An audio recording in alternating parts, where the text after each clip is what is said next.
শুভ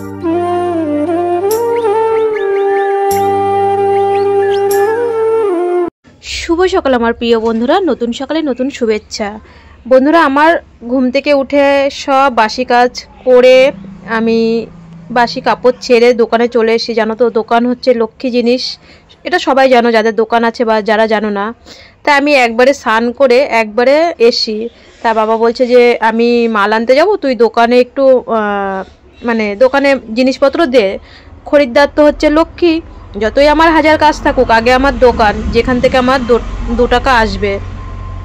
আর বন্ধুরা, আমার কিন্তু রাস্তার পাশে বাড়ি, একটু অসুবিধা হলে ভয়েস দিতে, কারণ কালকে রাত্রে আমার শরীরটা খারাপের জন্য আমি ভয়েস দিতে পারিনি, আজকে সকালবেলা ভয়েস দিচ্ছি। তা আমি দোকানদারি করতে করতে বাপি বলছি, রিমির বাপিকে বাপি বলে, আমিও বাবাকে বাপি বলছি। তা বাবা চলে এসছে, তা আমাদের 3 জনের একবারেই চাটা করে নিলাম। রিমি এখনও ঘুমাচ্ছে। এটা কিন্তু যেদিনকে বৃষ্টি হলো তার পরের দিনের ভিডিও বন্ধুরা। তার বাবাকে চাটা দিয়ে আমরাও চা খেয়ে আমি তাড়াতাড়ি, যেহেতু বললাম না সেদিনকে এত জামা কাপড় মানে কেচেছি, আগে 2 দিন ধরে আমার শুকাচ্ছেই না জামা কাপড়, আর বাড়িটায় না একদমই রোদ পাচ্ছে না, আর গাছপালাগুলো কাটা হয়নি কিন্তু আজকে কাটবে। এটা হচ্ছে আগের দিনের ভিডিও। তো এত জামা কাপড়, তা বাবা যে বাজারে গেছে, বাজার করে একবারে চলে এসে, আর মেন হচ্ছে আমার দোকানের মাল আনতে গেছিলো। দোকানে যা যা শেষ হয়ে যায় ওটা লিখে নিয়ে গিয়ে তো আবার মাল আনে, যারা দোকান আছে তারা তো জানো। তা বাবা একটা না, আজকে আমার ভাসুরের মেয়ের স্বাদ, এই যে বাবা এই নাইটিটা এনেছে, আমার, রিমির আর বাবার, আমাদের 3 জনের নিমন্ত্রণ। তা আমি যাব না, রিমি যাবে না। আগের দিনকে ভিডিওতে তোমাদেরকে তো আমি বললাম যে ওরা হচ্ছে আমরা 2 জন যাব না আর বাবা যাবে। তার নাইটিটা খুব সুন্দর হয়েছে। তা আমি, আমার ভাসুরের মেয়ে একটু লম্বা, তো আমি বলছি নাইটিটা না ছোট হয়ে যায়। তা বাবা বলছে যে দেখ, সবাইকে দিলে তো পরে না, ওর তো আর একটা দিদিও আছে। আমি বললাম হ্যাঁ, আমার ভাসুরের 2টো মেয়ে, পাশের বাড়ি ভাসুরের, আমাদের রিলেটিভের মধ্যেই, একই আমরা গোষ্ঠী। তা এইদিকে আমি ভাতটা বসিয়ে দিলাম সকালবেলা। আর আজকে বাবা হচ্ছে তো দুপুরবেলা খাবে না, তা সকালবেলা সিম আলু ভাজা, একটু আলু সিদ্ধ দিয়েছিলাম রিমির জন্য, আর একটু টমেটো চচ্চড়ি করব, কারণ রিমি হচ্ছে একটু সিমটা মানে ছিল বলতে, আর পটল ভাজাও করেছিলাম তার সাথে। তা সিম তো রিমি খাবে না, সিম হচ্ছে বাবা আর রিমির বাপির জন্য সকালবেলা। তো এদিকে বাবাকে ভাতটা দিয়ে দিলাম, আর রিমির বাপি বলছে, রিমি বলছে মা আমাকে বাপি খাইয়ে দেবে। আমি বললাম ঠিক আছে। তা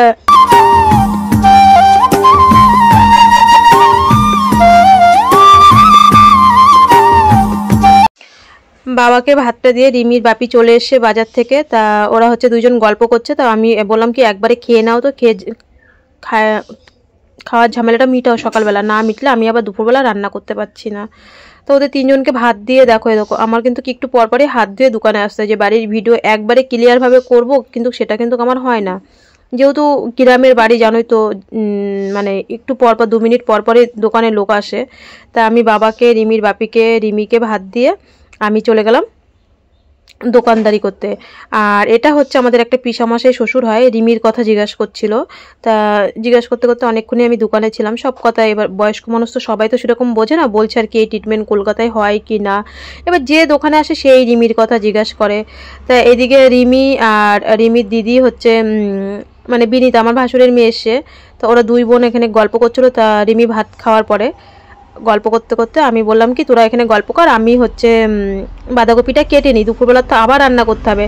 তার মধ্যে আমার আবার স্কুলে যাওয়ার কথা ছিল, স্কুলে তো পরে সে আর যাওয়া হলো না, কেন হয়নি পরের ভিডিওতে জানাবো। যেই কারণে স্কুলে যাব সেই কারণে ম্যাডামকে ফোন করলাম। ম্যাডাম বলছে যে আজকে আসবেন না, 26 তারিখে স্কুলে আসবেন, কারণ আজকে হেড ম্যাডাম থাকবে না স্কুলে। তাই আর স্কুলে যাওয়া হলো না। তা বিনীতা বলছে এসে কাকি তুমি স্কুলে যাবে না? আমি বলছি না মা, স্কুলে যাব না। এদিকে ওরা 3 বোন দেখো কি একটা মোবাইলে ভিডিও দেখে ওরা 3 বোন ওরকম করছে, তাই তোমাদের সাথে একটু শেয়ার করলাম। 3 বোন মানে এত মজা করে।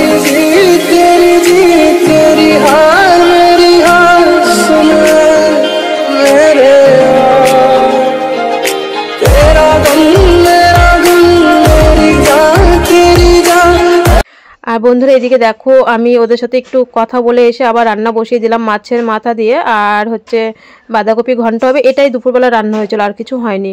আর সকালের একটু তরকারি ছিল, টমেটো চচ্চড়ি ছিল, সিম আলু ভাজা ছিল, পটল ভাজা ছিল। রিমি বললো মা আমাকে শুধু বাঁধাকপি ঘন্ট দিয়ে ভাত দাও। আর রিমিকে কিন্তু 12টার মধ্যে স্নান করিয়ে 1টার মধ্যে খেয়ে ওকে ঘরে তুলে দিই।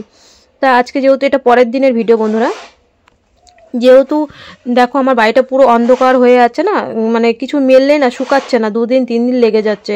তাই আমি বাবাকে বললাম যে এই গাছটাকে কাটা, মানে করো, এটার থেকে অনেক শুঁয়াপোকা হয়। এই গাছটাকে কি জীবন জীবলি না কি একটা গাছ বলে, তা আমি বললাম যে এই গাছটা আগে কাটার ব্যবস্থা করো। তা বাবা এই রাস্তার থেকে লোক ডেকে, আমাদের এখানে যে ধানের চাতাল আছে, চাতালে এরা হচ্ছে কাজ করে, তা এদের থেকে দুপুরবেলা বাবা যাওয়ার সময় ওদেরকে ডাকলো। তা আমি বাবা দুজন মিলে সব পরিষ্কার করতে লাগলাম বাড়ির চারিপাশে। আর রিমির বাপি ওইদিকে, আমি বললাম তুমি চারি সাইডে গ্যামাসিনগুলো দিতে লাগো আর ফ্যানাইলগুলো তুমি চারি সাইডে দিতে লাগো। তা বাবা এদিকে আমরা দুজন মিলে গাছটা টানলাম। যখন দুজন মিলে টানলাম তখন রিমি যেহেতু ঘরে, আমাদেরকে ভিডিও করার মতন কিছু নেই বা কেউ করেও দেয়নি, আর ওইদিকে সব গাছ মাছ পরিষ্কার করে এসে তা ভাবলাম একবারে স্নান করার আগে সব কিছু পরিষ্কার করি। আমি হচ্ছে স্নান করার আগেই সব লেপাপুচি করি, সে আমার স্নান করতে 4টে বাজুক তাতে কোনো ব্যাপার নেই, কারণ আমি সকালবেলা একবার স্নান করি আবার বিকালবেলা একবার স্নান করি। তা ভাবলাম রান্নাঘরটা আজকে তাড়াতাড়ি গোবর দিয়ে নিই। প্রত্যেক দিনে আমি দুপুরবেলায় গোবর দিই, যে খেয়ে দিয়ে আমার গোবর দিতে ভালো লাগে না, তারপর তো বারান্দায় বসে ভাত খাই, বারান্দাটা একটু পরে গোবর দিই। তা আমি প্রত্যেকদিন রান্না করে যা থাকে রান্নাঘর থেকে একবার টেনে টেনে বের করে বারান্দায় রাখি, লেপে আবার তুলি। প্রত্যেক দিন এই এক সেম কাজ আমার দুপুরবেলা করতে হয় রান্নাঘরে, কারণ মাছের মাথা দিয়ে বাঁধাকপি ঘন্ট হয়েছে না, আর মাছ রান্না করলে রান্নাঘরটা কেমন যেন গন্ধ বেরিয়ে যায়, গোবর দিলে আবার পরে ঠিক হয়ে যায়। তাই এমনি রান্নাঘরটা সত্যি বন্ধুরা আমি ভাবতেই পারিনি, আমার যখন ভিটে বাড়িটা বিক্রি হয়ে গেল, সবই আমার জীবনে ওলটপালট হয়ে গেল, ঘর দুয়ার ওলটপালট হয়ে গেল। তখন আমি রান্না করতাম ওই পাশের ঘরটাতে, ওই খোপটার মধ্যে খুব চিপার মধ্যে গ্যাসটা পেতে কোনো রকম রান্না করতাম। এবার মাস্টার আসতো তো ঘরে, মাস্টার মশাই, রিমির যে প্রাইভেট টিচার আসতো, তখন খুবই অসুবিধা হতো ঘরের মধ্যে, খুব মানে গন্ধ আসতো ফ্যানের হাওয়ায়। তা আমি কোনোদিন কাউকে মুখ ফুটে বলিনি আমার একটা রান্নাঘরের কথা। তা আমি স্বপ্নেও ভাবতে পারিনি যে আমি এই যে বিএমটি করে বাড়ি আস্তে আস্তে আমার মানে মা বাবার যে এই বুদ্ধিটা হয়েছে, রান্নাঘরটা না হলে খুবই অসুবিধা হতো। তো এটা আমার ছোটদার বড়দার বুদ্ধি ছিল যে ওকে একটা রান্নাঘর বারান্দায় খোপ করে দিই, তাহলে ও রান্না করতে সুবিধা হবে। তা আমি এদিকে লেপে আস্তে আস্তে, রিমির বাপি এদিকে গ্যামাসিং ব্লিচিংটা পুরো আমি বললাম সারা বাড়িতে দিয়ে দাও, আর ওই পাশ দিয়ে ফিনাইলটা দিয়ে দাও।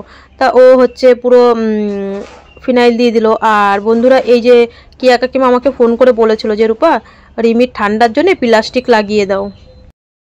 শুভ দুপুর বন্ধুরা, এই দেখো এখনো মাথাও আছড়ায়নি, এই গাছ টাছ কাটলো দেখলা তো, সব পরিষ্কার করে পিছনে রাখলাম, সব ডালপালাগুলো ছাড়ালাম। মাঘ মাসটা পড়লে, পৌষ মাসে তো উনান করা যায় না, মাঘ মাস পড়লে একটা উনান করে রান্না করবো, তাই জ্বালানিগুলো সব গুছাচ্ছিলাম।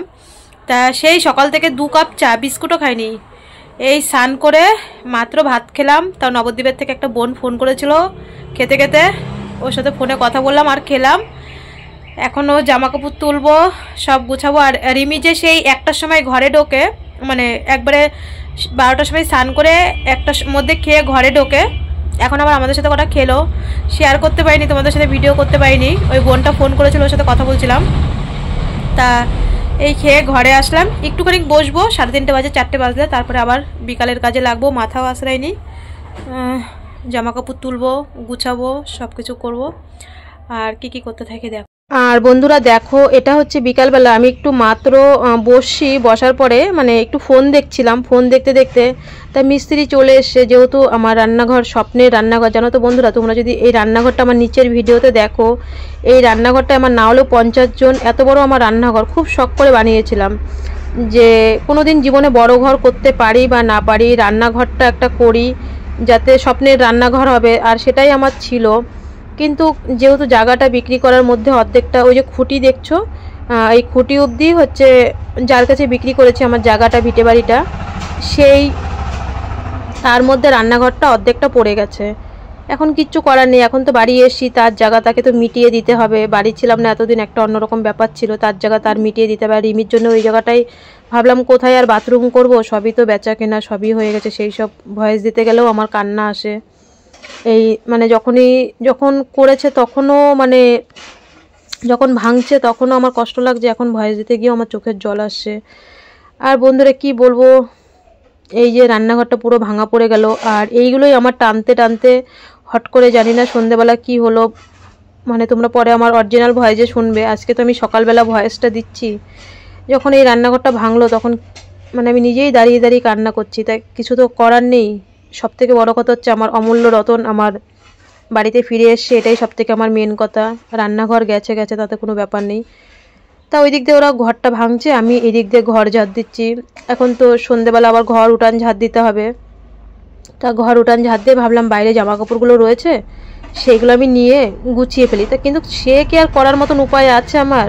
আমার নিজেরই শরীর খারাপ হয়ে যাবে, আমি নিজেও ভাবতে পারিনি। তা রিমি দেখো ওই যে একটার সময় ঘরে এসে শয়, তা ওইভাবেই ও আর ঘর থেকে বেরোয় না।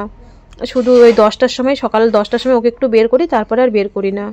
তা ঘর ঝাড় দিতে দিতে আবার হট করে না কারেন্টটাও চলে গেল। আমার বড় যা আসলো রিমিকে দেখতে, আমার নিজের জানা, আমার হচ্ছে জ্যাঠা শ্বশুরের ছেলের বউ। তোমরা হয়তো ভাববে ওটা আমার নিজের যা, কিন্তু এটা আমার হচ্ছে জ্যাঠা শ্বশুরের ছেলের বউ। মানে রানী যে আসে সবসময়, আমার ও হচ্ছে রানীর বাবা, হচ্ছে আমাদের বংশের মধ্যে বড় ভাসুর। তা আমার যাকে বললাম যে দিদি তুমি ঘরে বসো, আমি হচ্ছে কাপড়গুলো তুলে নিয়ে আসি। তা দিদি বলছে না, ওই একটাই কথা, ইনফেকশনের ভয়তে দিদি বলছে না আমি ঘরে বসবো না। তা আমি ঘরটা ঝাড় দিতে দিতে না হট করে কারেন্ট চলে গেছে। তা আমি দিদিকে বসিয়ে আমি বললাম তুমি 2 মিনিট বসো, আমি জামা কাপড়গুলো তাড়াতাড়ি তুলে নিয়ে আসি। ও বাবা, আমি জামা কাপড়গুলো তুলে ঘরে যেতে যেতে দেখি কি কারেন্ট চলে গেছে। আর কারেন্ট চলে গেলে আর, তা দিদি বলছে না রূপা আমি বসবো না, জানোই তো এখন হচ্ছে কাছে। আমি বলছি কিচ্ছু হবে না, তুমি চেয়ার নিয়ে দূরে বসো। তা বলছে না পরে আসবো, রিমিকে যখন বাইরে বের করবা সকালবেলা আমি তখন আসবো। তা ওর জেঠু কত ফল, ডালিম, কারণ ওর জেঠু গাদা ফল। আমি বলছি দিদি ফল আনার কি দরকার, তুমি যে দেখতে এসছো। আর সবসময় ফোনে মিথ্যা কথা বলবো না, আমার এই বড় যা সব সময় এই 9 মাস মানে 8 মাস যে আমি ছিলাম, 8 মাস প্রত্যেক দিন ওর জেঠু বর্মা ওর দিদি কেউ খবর না নিলে খবর নিত। বন্ধুরা এখন 11টা বাজে। আজকে তো আমি মানে কি বলবো, মানে আমি আজকে ভাবছিলাম আজকে আমি চলেই যাব, আর মনে হয় থাকবো না, এরকম একটা পরিস্থিতি হয়ে গেছিলো। তোমরা যে দেখলে না ওই ঘরটা, আমার যে রান্নাঘরটা ভেঙেছে, তা ওইগুলো আমি গামলায় করে আনছিলাম, মানে সিমেন্ট খোয়া বালিগুলো। তা আনতে আনতে সেই আমার বুকে মানে এমন লেগেছে, এত যন্ত্রণা, পুরো দমটম আটকে গেছিলো। তা বিনিতা রিমির বাপি আজকে বাজারে চলে গেছে সন্ধেবেলা, কারেন্ট চলে গেলো দেখলে আমার বড় যা আসলো রিমিকে দেখতে, 2 মিনিটও দাঁড়ায়নি, কারণ ভয় পায় রিমির ইনফেকশনের জন্যে। আমার বড় ভাসুরের মেয়ে তো সবসময় আসে, তোমরা দেখো। আর এই যে জামা কাপড় এইভাবেই চেয়ারে রয়েছে, গুছাতেও পারিনি। তা আমার বুকে এত মানে লেগেছে, এত ব্যথা যন্ত্রণা, মানে রিমি তো সেই কি কান্নাকাটি, ওর বাপি আজকে দুটো ফোনের থেকে একটা ফোনও নিয়ে যায়নি, বাজারে গেছে, আসছেও না।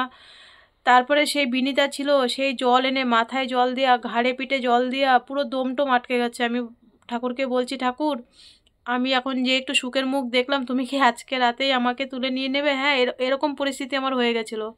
ও সেই বাড়ির থেকে ওষুধ এনে দিচ্ছে কি, মানে বিনিতা একা, আর এদিকে রিমি সে কি কান্নাকাটি করছে, ওর বাপি ফোন নেয়নি, কাকে ফোন করবে?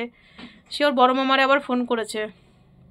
ওর ছোটো মামি, ছোটো মামা, দিদা, বড় মামা সব আসবে, ওদের গাড়িও ঠিক হয়ে গেছে। তারপরে আমি সে কত হাঁটাহাঁটি করছি, আমার সেই বুকের এখনও কি ব্যথা যন্ত্রণা।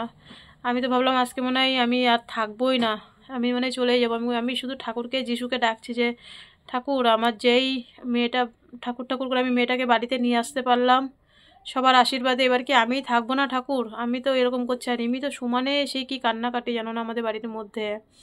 আমার বুকের মধ্যে এত লেগেছে, এত যন্ত্রণা। তা ছোট বৌদি ফোন করলো, এই বৌদির সাথে এখন কথা বললাম, তারপর বললাম না তোমরা এসো না, আমি ঠিক আছি।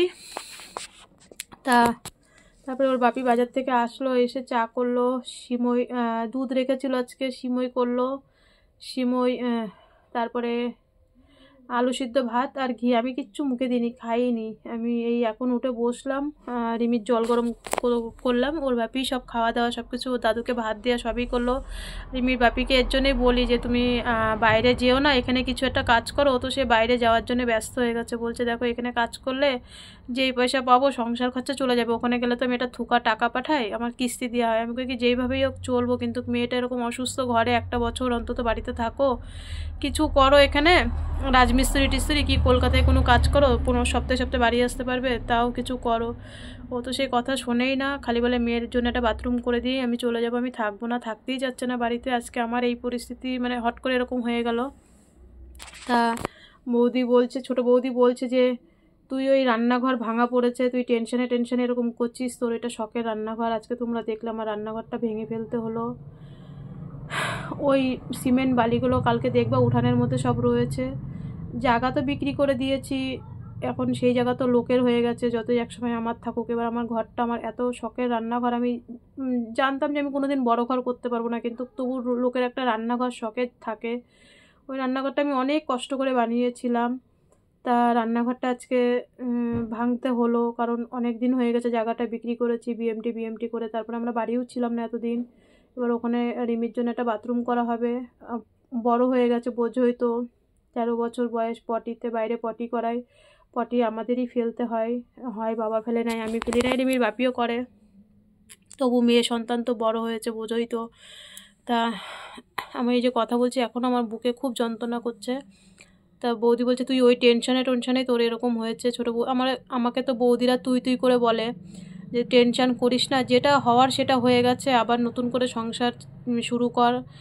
কোনো সময় আমি এই কথাটা বলবো না, অনেকেই বলে যে বৌদিরা হিংসা করে, দাদারা হিংসা করে। আজকে বললাম না, যেই আমার একটু বুকে যন্ত্রণা হয়েছে, রিমি কাঁদতে কাঁদতে শুধু বড় মামার একটা ফোন করেছে, আমার কাকি মানে সবাই ফোন করছে। বৌদি বলে তোর দাদা মাত্র মাঠের থেকে এসছে, আমাদের তো চাষি বাড়ি, যে মাত্র মাঠের থেকে এসে ওরা নাকি গাড়ি মাড়ি ঠিকও করে ফেলেছে, সব চলে আসবে। বলছে তুই মাকে নিয়ে হসপিটালে যা, তোরা আমরা এই দিক দিয়ে যাচ্ছি বনগাঁ হসপিটালে। আমি বলছি কি আরে না, একটু থাম। আর ভাসুরের মেয়ে আর রিমি তো চেঁচা মেচি, ঘাড়ে জল দিয়া, মাথায় জল দিয়া, বুকে ডলা। শুধু রিমির বাপি বাড়ি ছিল না, আজকে একটু বাজার থেকে লেট হয়ে গেছিলো, ছেলে মানুষ বাজারে যায় জানোই তো। এই এখন আমি সেই সন্ধ্যের থেকে শুয়েছিলাম, এই এখন উঠলাম, এখনও আমার বুকে কি যন্ত্রণা মানে ব্যথা যন্ত্রণা করছে, কীভাবে যে লেগে গেছে। তা বৌদি বলছে তোর ওইসব কিছুই না, তোর ওই রান্নাঘর, তোর শখের রান্নাঘর ভাঙা পড়েছে, টেনশন। আমি বলি সেটা তো একটা মানুষের থাকেই, যে একটা জিনিস শখ করে সেই জিনিসটা যদি যাই হোক, শখ যার জন্যে গেছে, আমার সেই আসল রত্ন আমার বাড়িতে এসে ঘুরে, এটাই আমার সবথেকে শান্তি, যে আমার আসল রত্ন। আজ থেকে ভাববো আমার আবার সংসার জীবন, এত বছর সংসার, 12 বছর 13 বছরের, আজকে শূন্যর থেকে দেখি কিছু পূর্ণ করতে পারি নাকি আগের মতন কিছু করতে। আর সবথেকে বড় কথা হচ্ছে, যার জন্য আমার এত লড়াই, এত যুদ্ধ, আমার সেই জিনিস, আসল জিনিস আমার ঠিক থাকলেই আমার আর কোনো জিনিস লাগবে না। যাই হোক বন্ধুরা, অনেক মনের দুঃখের কথা বললাম আজকে। আমার ভেবেছি আজকে হয়তো ভগবানের কাছে আমিই চলে যাব। তা দেখি আবার চেষ্টা করে দেখব শূন্যর থেকে পূর্ণ কিছু করতে পারি কি না পারি। যেরকম ছিল বিয়ের পরে সব কিছু করেছিলাম, তারপরে বিএমটি করে সব হয়ে গেল। আর রিমি আমার সত্যিই ঘরের লক্ষ্মী। রিমি হওয়ার পরে আমার সব কিছু হয়ে গেছিলো, সব মানে কাপড়ের ব্যবসার থেকে আমার সব, লকডাউন এসে আমার জীবনটা তছনছ হয়ে গেল। আর বিএমটি করে, যাই হোক, আসল আমার লক্ষ্মী ঠাকুর ঘরে এসে, এটাই আমার ঠাকুরের কাছে পাওয়া, আর কোনো কিছু নেই। তবু চেষ্টা করবো, আজ থেকে নতুন সব কিছু শুরু করলাম আজ থেকে। বন্ধুরা তোমরাও আশীর্বাদ করো আমার এই নতুন চলার পথে, সংসারের আবার নতুন সব কিছু পুরো পরিপাটি নতুন করতে হবে সব কিছু, তোমরা সবই ভিডিওতে দেখছো।